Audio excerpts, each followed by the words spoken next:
예수님의 70인 파송 두 번째 이야기입니다.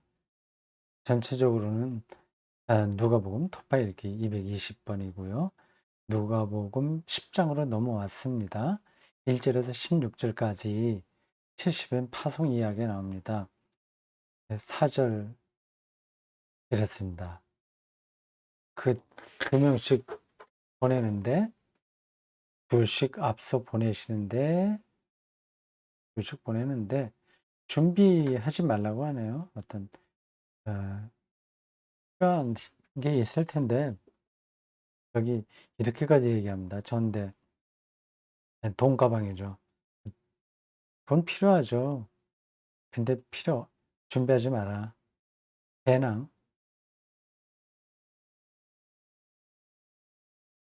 신발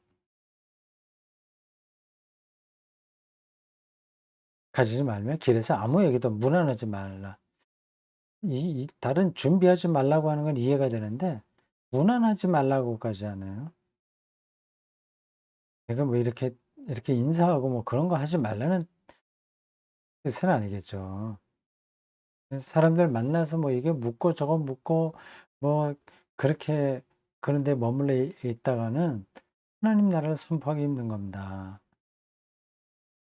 예, 아무에게도 무난하지 말며 이건 우리가 조금 진지하게 생각할 필요가 있어요. 우린 너무 이런 데 치우쳐 삽니다. 너무 무난을 많이 해요. 계속 누구 만나야 되고 뭐 어떻게 되고 뭐 사실 좋은 뜻으로도 그렇습니다. 사람들을 만나서 이것저것 하고 뭐 좀 나쁘게는 만나서 쓸데없는 얘기 시간만 보내기도 하고요. 좋은 뜻으로도 누구 살피고 뭐 다 필요하긴 한데 근데 어떤 때에는 아무에게도 무난하지 않을 정도로 어 일상을 끊어낼 필요가 있습니다. 그렇게 하기 쉽지 않죠.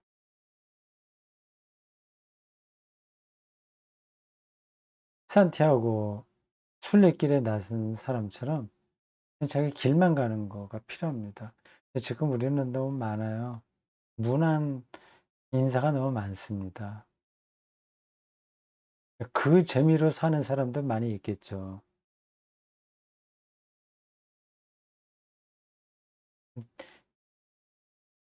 자기 영혼에 어 보화 같은 게 있지 않으면 어쩔 수 없습니다. 무난하면서 사는 거죠.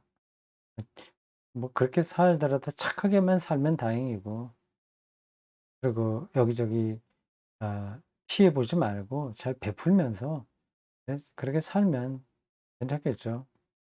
근데 늘 그렇게 하지 마시고 어떤 때에는 아무 무난도 하지 않는다. 이런 태도는 종종 우리의 삶에서 필요합니다. 주일 예배 드리는 게 사실은 일상과의 단절이니까 무난하지 않는 나는 그런 말과 통합니다. 어느 집에 들어가든지 먼저 말하되 이 집이 평안을 지어다. 평안을 빌라고 그러죠. 팔로미어, 에이레네, 팔롬, 팍스,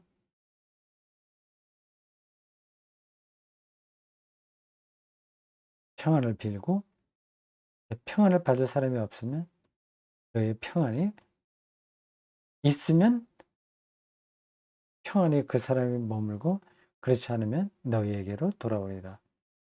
이건 어디 속담 같아요. 이런 것들은. 성경에 그런 속담도 간혹 있습니다. 글을 쓰다 보면 뭐 그런 거 사용하기 마련이죠. 그러니까 우리가 마음속에서 어떤 이들을 향해서 평안을 비는 태도는 정말 중요한 것 같습니다. 정말 우리가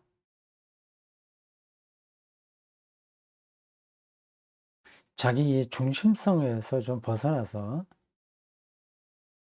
다른 사람을 와의 거룩한 연대감 을 좀 확보했으면 좋겠어요. 이게 사실 쉽지가 않습니다. 네, 교양으로 음 그렇게 다른 사람을 배려하고 관용을 베풀고 뭐 그렇게 할 수는 있는데 또 한계가 있어요. 아주 근본적으로 우리가 새로워지지 않으면 그 다른 사람에게 평안을 비는 것도 쉽지 않습니다. 그런 연습이라도 좀 해야 되겠죠. 평안. 주의 평안, 주님의 평안이 그대에게 함께하기를 바랍니다. 그 평안이 돌아온다. 그 평안을 입에 달고 산다면, 그 진정성을 거기에 담아내면서 산다면 그, 그 평안이 자기의 삶에 자리를 잡게 될 겁니다. 그러니까 파송받는 사람의 태도가 여기 나와 있는 거죠. 우리 기독교인들은 다 예수님에게서 파송받은 사람이니까 우리의 예, 한평생 일상 그 삶을 평안을 빌어주는 것으로 채웠으면 좋겠습니다. 네. 그러면 그 사람에게 평안이 뭔지를 생각할 거 아니에요. 그런 일을 자기가 하겠죠. 그 집에 유하면 주는 것을 먹고 마시라. 주는 것을 먹고 마시라. 일종의 탁발 수도승과 같은 겁니다. 탁발 수도승. 그, 거리에서 이렇게 먹을 걸 청해서 취주받는다고 하죠. 그래서 그거를 먹는 겁니다. 태국이나 뭐 이런 데 그 승려들이 많잖아요. 그들은 그런 전통이 있는 것 같아요. 아침에 이제 쭉 나가서 승려들이 이렇게 서 있으면 많죠, 숫자가. 그러면 생각에 있는 주민들이 먹을 걸 나와서 담아주는 거죠. 옛날엔 우리나라에서도 그 승려들이 집집마다 방문하면서 탁발, 이렇게 시주 뭐 그런 걸 많이 받았습니다. 그래 쌀도 주고 어떤 데 돈도 주고 그래요. 저도 그런 분들 많이 봤습니다. 근데 지금은 거의 그런 게 없네요. 뭐 그렇게 그게 없다는 게 이렇게 바람직한 건 아닙니다. 근데 지금은 그렇게 하려고 하더라도 할 수도 없겠어요. 또 아파트에 사니까 그 뭐 들어갈 수도 없는 거죠. 음. 정말 우리의 삶이 좀 삭막해졌습니다. 그걸 뭐 깔끔해서 좋다고 생각할지 모르지만 그냥 무조건 좋은 것만일까요? 주는 것을 먹고 마시라. 음 자기 소유를 늘리려고 하는 게 아니라 일단 일용할 양식을 얻는 거니까 이거는 어 당당한 거죠. 당당히 받아서 먹어야죠. 이런 게 조금 더 확장돼서 인간의 복지 문제까지 했으면 좋겠어요. 돈이 많이 있는 사람들은 좋은 집에서 뭐 맛있는 거 해 먹고 살고요.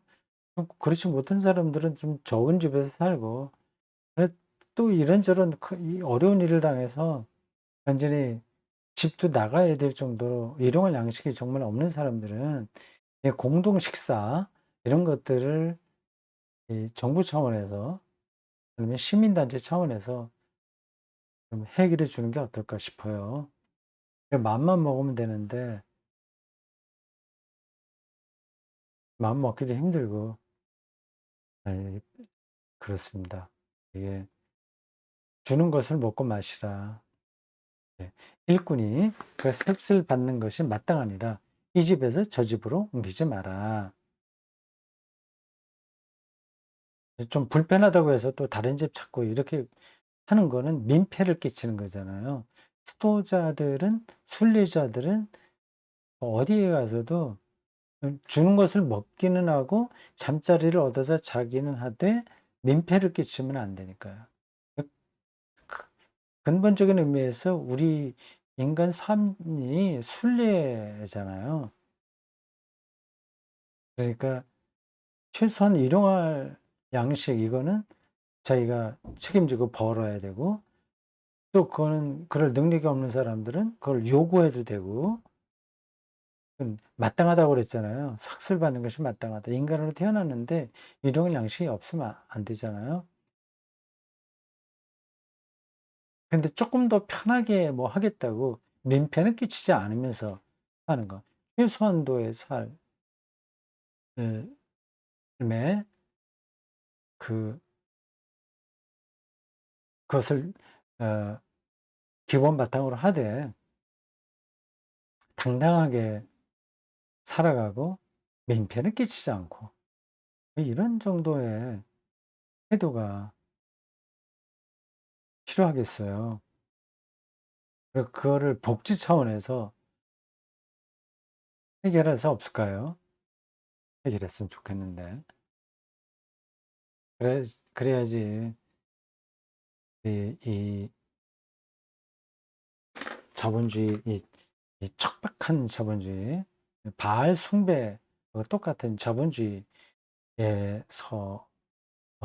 최소한도 하나님의 형상으로 지음받은 인간다운 삶을 우리가 불안하지 않게 살아갈 수 있지 않겠습니까? 꼰대하게 뭐 럭셔리하게 살지는 않더라도 일단 일용할 양식과 잠자리, 최소한도 이렇게 치료받을 수 있는 거, 수도원, 수도원이네 말하자면 수도원 정도의 복지는 그 사회가 책임져 줘야 됩니다.